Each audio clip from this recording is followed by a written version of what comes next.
All right, friends, it's T-Man and I'm back with a new video. And Greg Doucette has put up a brand new video with Tanner Shook. This is going to be really interesting. Overrated, underrated. All right, I can't wait to review this video, man. So Greg Doucette, the gym lifting, recruiting lifting slave and supplement selling slave. Well, supplement slave, whatever you want to call it. Greg Doucette says, underrated, controversial fitness mistakes.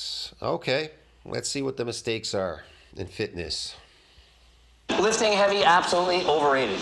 Overrated. All right, I'm going underrated. In my opinion, way overrated. I'm going. Lifting heavy, I guess it could be overrated depending on what you're trying to accomplish with lifting heavy. I don't know. I think that you should get strong first before you lift heavy, okay? But you'll be able to lift heavy when you get stronger. I'm talking about physically stronger, bigger, built. Underrated because if you want to get strong, I feel like you have to add weight to the bar. The only way you're going to prove it. Yeah. See, he's equating strength with, if you want to get strong, if you want to get better at lifting heavy weights, then you need to lift heavy. But then he's not focused on adaptations. They're separate. An adaptation in lifting heavier and an adaptation in getting muscular growth and strength, they're totally different. That's why people say, well, oh, you're lifting for hypertrophy. Yeah, but there's different types of hypertrophy. There's fake hypertrophy and real hypertrophy. It depends. What type of hypertrophy are you shooting for? I don't know. Sarcoplasmic, myofibrillar. One does not have strength. Sarcoplasmic doesn't give you strength. See what I mean? It doesn't equate to muscular physical strength. But like I said, you could be a small guy lifting a heavy weight in the gym, but that's practiced strength. So it's kind of artificial. It's kind of artificial because it's based on force production. It isn't based on getting more muscular strength. It isn't based on naturally accumulated strength in physical, whatever you want, physical muscular strength. Get strong is just incorporate progressive overload and add weight to the bar gradually over time. Why is it overrated? Yeah, you could do that, and it's overrated because you haven't built your body big and strong. So what's the point of going there? I thought the whole point was to go there to get big and strong and increase your natural strength. But okay, you want to increase your force production strength. Okay, nice. But that can go away very quickly when you leave the gym. Well, I'm saying it's overrated because you don't need to lift heavy to get a good physique. You can absolutely lift lighter weights. You can go for higher reps. Lifting heavy, you're going to have a greater chance of Oh, for a nice physique, nice looking physique? Yeah, that doesn't necessarily need to go so super heavy. I guess if that's what you're shooting for, I don't know. Injury, and people who are training heavy are more likely to get injured. They're ego lifting in the gym, and so if you're out there, they get injured because they're physically weak. That's why they got injured. They were focusing on getting better at lifting a heavy weight, but their bodies are small and weak. Okay. don't have to train heavy to look amazing. I would say that it's even. Is there a neutral? It's exactly where it should be. It's not overrated and it's not underrated. It's exactly what it should be. Training to failure is important if you're an advanced lifter, but if you're a beginner, you don't need to do it at all. And so depending on where you're at in your training, you either need to do it or you don't need to do it. I'm gonna say training to fail. You don't need to train to failure, and I think people are convoluted when it comes to failure. I do muscle damage, these adaptations. When you're doing a full body workout in an adaptation, trying to get an adaptation, let's say you're untrained, unfamiliar, or unaccustomed to doing it. Your body becomes unaccustomed, unfamiliar, whatever, kind of untrained, because it's in that kind of a state, I guess you could call it that. Okay, so you start moving from exercise to exercise to exercise. You're doing chest, you're doing arms, shoulders, back, this, that. You'll find that that's already failure. You're gonna reach failure. So you don't need to max out on an exercise to failure. You'll reach that failure by just doing 5 by 10 on every exercise. Eventually, by the time you leave the gym, you'll be failed. Failure, again, underrated, just because I feel like most people don't train. It's underrated. You don't need to work to failure. It'll happen naturally.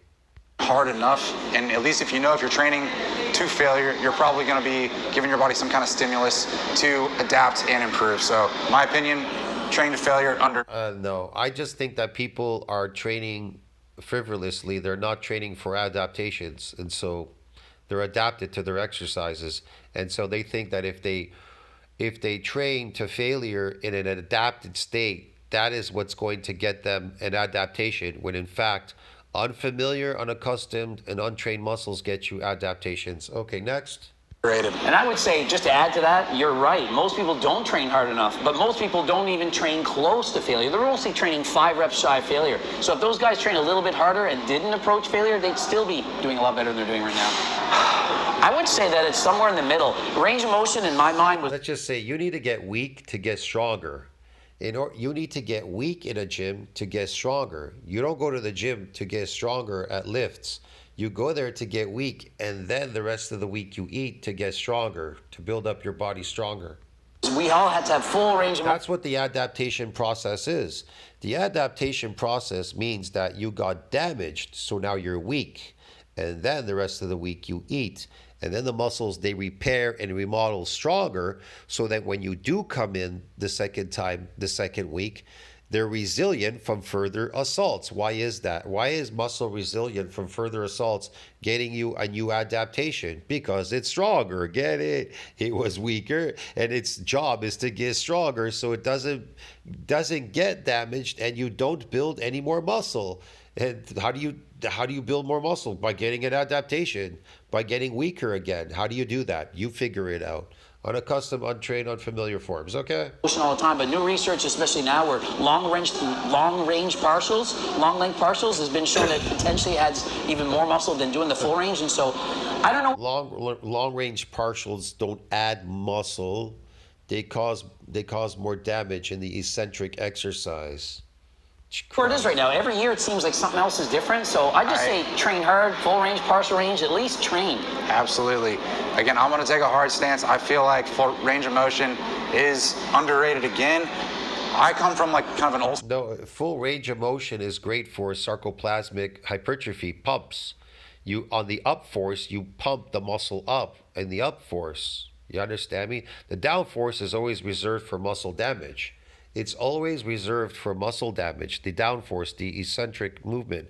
It's the concentric that is associated with sarcoplasmic hypertrophy and force production. Force production, yes. The up force, you're moving against gravity. School of thought, strength is only gained in the range that it's trained. So I feel like if you're just doing partial rep. I don't know what kind of strength you're trying to gain. Are you trying to gain strength, muscular strength? Are you trying to gain a force production strength? I don't know which one you're shooting for, which adaptation, dude. They're separate. You probably could be getting more benefit if you're taking your muscles through a full range of motion. So I think range of motion, again, underrated. So I'd add to that, go with what he's saying, full range of motion for the full set, and then if you can't get any more reps at the end, you want to go to failure, then maybe do partials at the end. So incorporate both. Partial is like training the true failures. Full range of motion is great for people that want to be small and weak in the gym and are not shooting for adaptations and muscular strength, okay? What Greg's saying. That's why powerlifters lose at arm wrestling. No muscular strength, zero, absolute zero. I would say that's overrated. I don't think you need to do isolation exercises whatsoever. Plus, if you're really focusing on major movements, compound movements, you're going to build more than one muscle at the same time, and you have less time in the gym. So if you don't want to do isolations, don't do them. I love that answer. That's coming from an IFBB pro bodybuilder saying isolation exercises are overrated. I think isolation exercises are overrated as well. I personally rarely do them. I've built my physique mainly just on compound lifts, squats, deadlifts, presses, rows, dips, pull-ups. He built his physique on that. He has no physique, man. He has low body fat. He has got low body fat, but I don't see any physique. I don't see anything there. Basically 6 exercises, some single leg exercises, and that's how I've trained the majority of my training. That's not what builds muscles. What builds muscles is a deficit, you being in an anabolic growth state. That's what builds muscles. Training career, so isolation exercises, overrated. I like bro splits. I'm not following one right now, but I think bro splits are great. I just think find the exercise program that you like, that you enjoy, and stick with that for the rest of your life. I used to train with like a 4-day split, 5-day split. Now I'm doing full body exercises. And so just pick what makes you happy. Everything works. Absolutely. I think bro splits, again, Everything works? Okay. Say overrated, but again. Bro splits are overrated. They're shit. You'll adapt quickly, and there'll be no more adaptations there. Maybe the adaptation in lifting something heavy, but that's about it. But that just comes and goes in waves. You have to keep maintaining it. That's the problem with that. Any training split is better than no training split. So do what you enjoy. I would personally never train body parts. I would never go into the gym and just train shoulders or just arms, but I come from a different background. Neither do I. I only ever did that when I'm conditioning myself. I would do that. But yeah, it's relative. I guess it depends. It depends. I would split them up only when I'm conditioning myself. That's totally different. But then you run out of these adaptations too. You could get some in splits, but then they run out. Greg, so I like lower upper split or total body splits. Oh, I think neutral. I think that I'm like him. I like the upper body, lower body split. But I only like it when it's in an adaptation.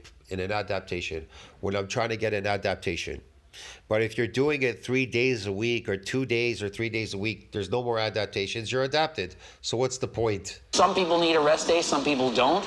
I rarely take a day off. I've gone, for example, I've done an entire contest prep where I've never taken a day off and it was fine. I mean, if you need a day off, take it. If you Contest prep, taking a day off, but to Greg is fake. You're looking at an artificial guy with no muscles sitting next to the guy who's got like some muscles. Tanner Chuk has got some muscle. He's actually training normally. And then you got a fake guy. You're looking at him. He appears to have muscles, but in fact, he has no muscles. He has no strength, no muscles, because the fake muscles and the fake strength is being maintained by what? Drugs. Now, if he goes off these drugs, it's all going to go away. Look, it tells you in every magazine you can read this. Any guy that's gone off his steroids, all the muscles and all the strength goes away. Like Ronnie Coleman. You'll be sitting there like a bag of bones, okay, in a chair. Okay, dude, like the rest of these bodybuilders. Like all of them when they go off their drugs. So you're talking to a guy that's never built his body. You're looking at somebody, it's a fantasy. It's like a guy wearing a fucking... a costume for Halloween. He's wearing a Halloween costume and you're asking him how to build muscles. Give me a fucking break, bro. don't take it. I think rest days overrated. All right, simply because, as I said before, I think most people need to worry about. I don't think rest days are. I think rest days are overrated. I think that growth days. They're not overrated. Growth days are not overrated. You need growth days to build your muscles big and strong. Get it? So you come back and hit it again and get a new adaptation. They don't need to worry about overtraining. They need to worry about undertraining. So rest days, yes. If you're truly training hard and pushing yourself to the max, like day in and day out at the gym, you're going to need some like rest, because that's when your body grows. But in general, I think most people, they should train harder, because most people, they just don't train hard enough. So yeah, most people don't train harder to need a day off. Like 95% of people don't need to take a day off. So for me, maybe, for you, maybe, but for most people, just keep going, train harder. Train harder. Than last time. Sumo deadlifts are underrated because people think that you're only going to get strong from doing conventional deadlifts. Everyone makes fun of sumo deadlifters. Listen, whatever deadlift you want, if it's sumo, conventional, what's the other bar called? The trap bar. Yeah, you're gonna get strongly good at doing sumo deadlifts. Yes. Okay. The trap bar. Pick the one that you like. And so sumo definitely underrated. I think sumo deadlifts are way overrated. I personally only feel like girls spread their legs, but I'm not a power lifter. I haven't set world records like Greg has, but I have. I'm going to have to agree with Tanner Chuk, man. Done a triple body weight, conventional deadlift, and I personally just feel like sumo deadlifts are way easier because you have to pull the bar so much less of a distance, so of course they're going to be easier. And if sumo deadlifts were so great, why don't they allow them in strongman competitions? That's my opinion. I think sumo deadlifts are overrated. I think conventional deadlifts look way cooler, and that's why they allow it, and that's why they encourage it in strongman competitions. But if you look at the best lifters in the world, conventionals lift more than sumo. So if by definition it was easier, why aren't all the best deadlifts sumo? Steroids. Oh, I'm gonna go. All right. You want me to answer first? Yeah. They're way overrated. Are you kidding me? People think that, okay, so this guy is 100% natural. Look at his physique. People think that if you look like this and you're natural, and he takes... Yeah, if you want to fake it like Greg Doucette, then take steroids, okay? There's absolutely nothing wrong with that. Be a fake, okay? Steroids, he's in the Mr. Olympia. It doesn't work the same for everyone. There are guys out there that could take every steroid in the world. Remember, I've done them for 10 years. Never look as good as this.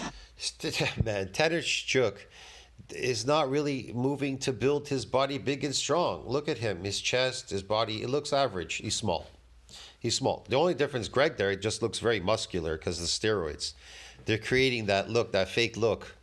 Greg hasn't built any muscles, but at least, like I said, Tanner Strook, I got to give him some props.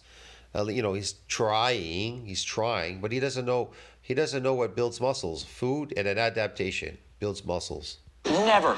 Everything, including the kitchen sink, never to get this side. It's genetics. And so steroids, of course, they work, but people think they work better than they actually do. There's a small percentage of people, the outliers, like 1% out there, that are hyper responders. And so they take these steroids, they put on 50 pounds of muscle, they show their before and after transformations, and everyone sees that and they're thinking, well, if I took steroids, that would happen to me. Trust me,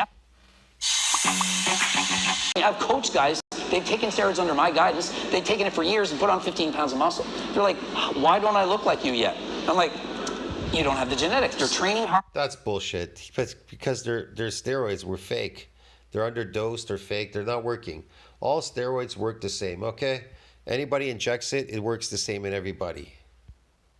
They're eating perfectly. It just doesn't work as good as people think they do. And so He's lying to you, man. It's a lie. that's why I think they're overrated. That's a very powerful statement, especially coming from someone of Greg's caliber, pro bodybuilder, world-class powerlifter. Whatever. He's just telling you what you want to hear. Some bullshit fucking shit, man. Steroids, they don't work. Give me a fucking break. Steroids work, okay? Look at Greg. Look at Greg. He's got the shittiest genetics in the world. The biggest fitness influencers in the world, and he's done steroids, so he can speak Scumbag. both from a natural perspective He's a scumbag, okay? and an enhanced perspective. I'll give my stance. I personally think steroids are overrated. Again, I can only speak from one perspective. I am lifetime natural, and I've been able to achieve most of the goals that I've set out for myself naturally, and I personally just think... Greg is laughing at him going, yeah. Yeah, Greg is laughing because Greg doesn't care because Greg is an underachiever. He's got poor genetics, Greg. That's why he took steroids. If Greg had good genetics, he'd never take steroids because he's shit. At least this guy believes in himself, even though he may not be genetically the best, the tallest guy or the biggest guy out there. You know, I know Greg, he's a manlet, and he feels that way, even next to Tanner Strook, even though Tanner Strook is not much taller or bigger than Greg Doucette. See what I mean? But at least he believes in himself. More. That's all that matters. And you believe in yourself, yes. People should stay natural, and before they ever consider taking steroids, max out your natural genetic potential first. And it's Max out your natural genetic potential first. How do fat people max out their so-called genetic potential in getting fat? They don't. There isn't. I've seen a guy who weighs 1,000 pounds. Have you seen the 1,000-pound man? How did he get there? See what I mean? Did he max it out? This is really delusional. There is no limit. There's no limit because muscles are constantly being built up and broken down. Well, you could start building them by being in an anabolic growth state. Get it? They'll keep building, providing you keep lifting. Personal choice, but I just feel like because steroids can have detrimental effects to your health, I'm going to say overall overrated. His problem is he keeps lifting without the eating, when in fact you should be eating and then lifting. It's the opposite. You should be in anabolic growth state eating all day and then lifting. The lift is just the trigger for the cells to do something. Do you feel like they're almost overly encouraged now too? Like I've seen a shift where it's almost cool now. I feel like steroid use now is almost ubiquitous in the fitness industry. It's everywhere. I personally think, and this is a question I was going to ask you later. Of course, it's everywhere because there's more slaves out there, poor slaves out there than there are people that with money. I think it's more acceptable and more common and almost expected to take steroids now in the fitness industry than it's more popular than it ever has been. I think social media only exacerbates that. But I'm proud to be natural, and I care about health. I think that's a message that more people need to understand. Yeah, I think it's really sad that more people think that you should or if you do steroids, you're gonna get more followers, that it's cool. People hype it up, and we got names like Trend Twins. I'm trying to pick on them, but like when you have that name and you're cool and you have a lot of followers, it's like other kids are copying them. There was a 14-year-old I did a video on, and he called himself Trend Something, and he was pretending to take Trend. He was on test posters, pretending to take Trend in his videos. 14-year-old, and well, actually, he was 17, pretending to be 14. I was like, what is going on? So people are doing this, copying these things, pushing supplements, pushing peptides, gray area supplements. It's that. It's not a good place to be. And actually, sorry, Greg, I'm going to ask you to elaborate one more time. Can you make that analogy you made when you compared someone with steroids versus someone who's obese? Being on steroids and being obese, to me, they're the same things in terms of your health. If you're abusing steroids, it's no different than if you're abusing eating food, overeating. The health ramifications are bad. You're taking years off your life. And so when I look at somebody who's a Mr. Olympia bodybuilder, like the epitome of health, we think, if you look at their blood work, it's not good. Same as you look at somebody who's 400 pounds, it's not good. That's why bodybuilders are dying young. That's why people are obese are dying young. And so just because you're on steroids and look healthy doesn't mean that you actually are. Very well said. If said. they were that healthy, I'd be on them now. Don't you think I'd want to be jacked? I would love to. You still are jacked. I still have a decent, it's great, but I would love to have 10 pounds more muscle and look like all these guys at Finest Gym here. Yeah, it's just guys not worth. Are nuts. It's not worth the health consequences. Way overrated. I personally never take ice baths. I'm not going to go out of my way to make myself extremely uncomfortable if it's not like in a gym or training setting. I personally just think they're anything special. Oh, it's absolutely. Man, it's way overrated. Ice baths. It's for crazy people, okay? It's being pushed by all these fucking mainstreamers, ice baths. You don't want to stress your body in any way, man. It accelerates aging. That's what it does. It's uncomfortable for you. It's bad for you, man. I've tried these like cold showers and things. You know, it's not so good for you. It's not good. I mean, maybe on a hot day, really hot, you want to go in a swimming pool. You can swim in a swimming pool. The water is going to be quite cool. You know what I mean? Again, your body's going to be fighting to keep up the temperatures. Like your body temperature is like what, 34, 36 or something? So it's going to try to fight to keep it at that level. I don't know. Is that good, bad? How do people get sick? Usually when their body temperature is lowered, that's how you get sick. Maybe you are lacking in energy, food or something, and your body's not able to keep the temperature stable, and you're freezing, you're outside, you're getting cold, and boom, you get a pneumonia or cold or whatever. Overrated. I don't know what people think they're getting of it. I mean, if you So stress will make you sick. like it because you're getting that dopamine fix, maybe you're coming off of recreational drugs and you need the dopamine release. But if you think you're going to take an ice bath and somehow boost your metabolism, I'm going to burn 500 calories? Are you kidding me? No. Like, It's you trendy. can't lay in a bed No, that's not happening. for 3 minutes of ice and think that it's going to somehow magically transform your physique. It's not Agreed. doing anything. Plus, I hate it. Yeah, it's all it is trendy. It's way overrated. Way overrated. All you need to go to the gym is train harder than freaking last time. How hard? Harder than you did the last time. Is it that complicated? Whatever you did last time, do a little bit more. You did 30 minutes of... No. Training harder than the last time is not going to get you an adaptation. I'm sorry. It's really specific to get an adaptation. cardio, do 31. You did 30 minutes at level 3, do 3.1. A little bit harder. Science this, science that. You're going to get overloaded with information. You're just wasting a lot of your time. Like I told you in my previous videos, if you don't have money, then don't go there. If you're trying to build your muscles and get big, jacked, and super strong, if you don't have money, don't go to the gym. Make sure you have a lot of money that you can afford to eat and be in anabolic growth state so you can be in a positive nitrogen balance, and that you know in training how to get these adaptations. Okay, an adaptation means muscle damage. So you're able to damage these muscles and you're able to build them being in a deficit of anabolic growth state that you could eat all day in restaurants. Because you're not going to eat like that at home, I'm telling you. You're not going to remember anything. Way overrated. I despise evidence-based training, science-based training.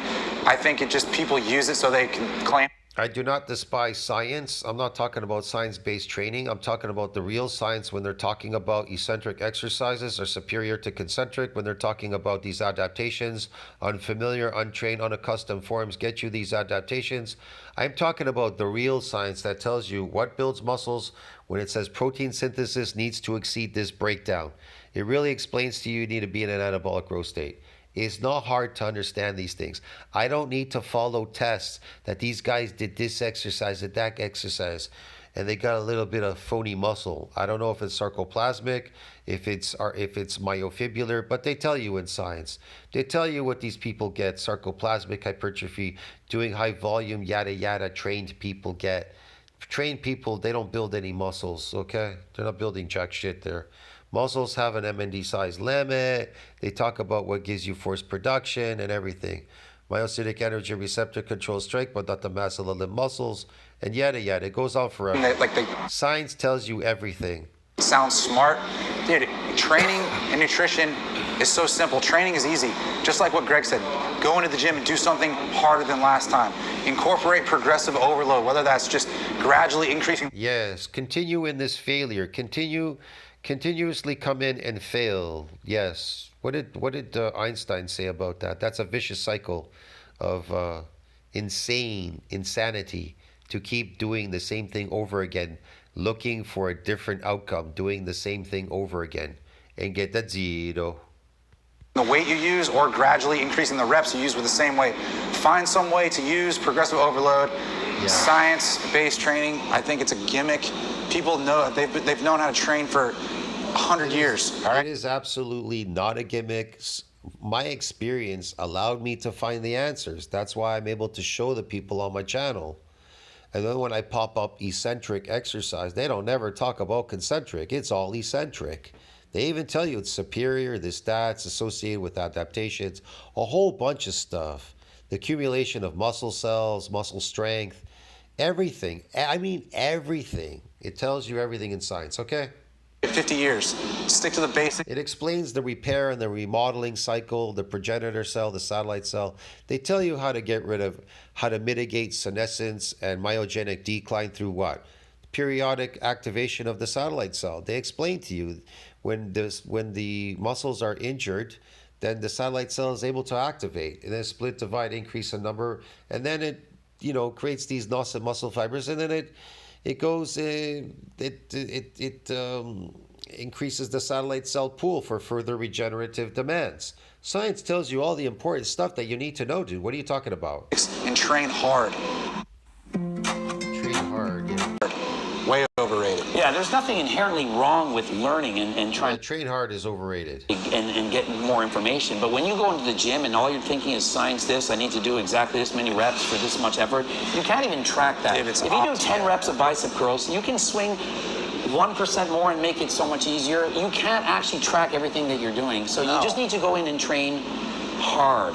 That's all. No, he's right. No. All you need to do. I personally think it's detrimental. It makes way more people overthink than just go into the gym, train hard, stick to the basics.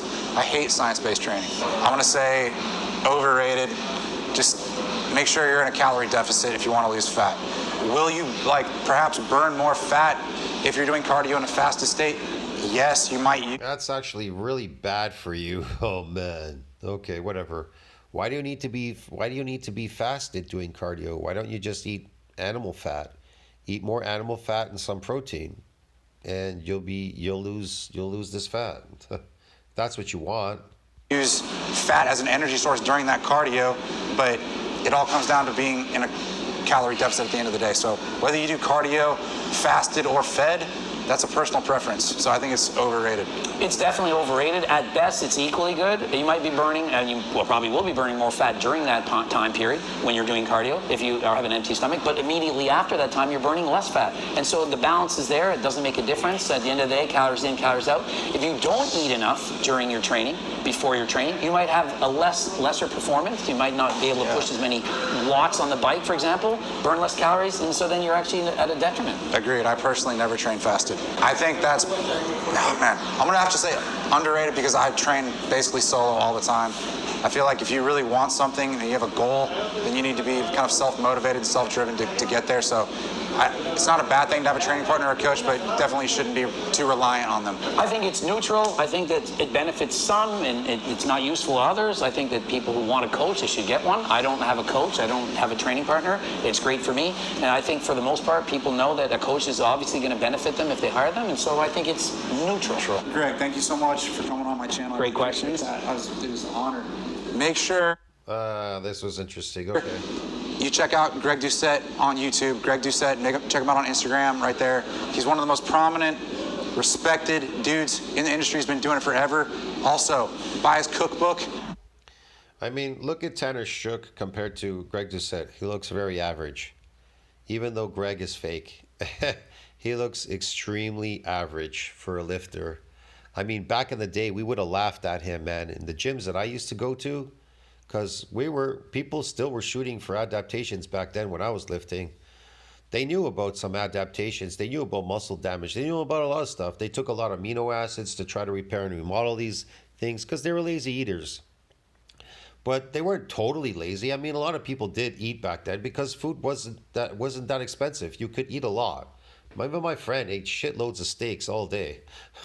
So yeah, he still understood this process of getting damaged. But I guess it's a lost art, man. Whatever. I'll see you in the next one. Work harder than last time. Yes. try to eke out a different result. Get a different result. Yeah. Okay. I'll see you in the next one. Touch, think about that. Like, subscribe, comment down below. It helps with the algorithm. I'll see you in the next one. Ciao. This was interesting. Tanner Shook with Greg Doucette, the steroid guy. Okay, see you in the next one. Ciao, friends.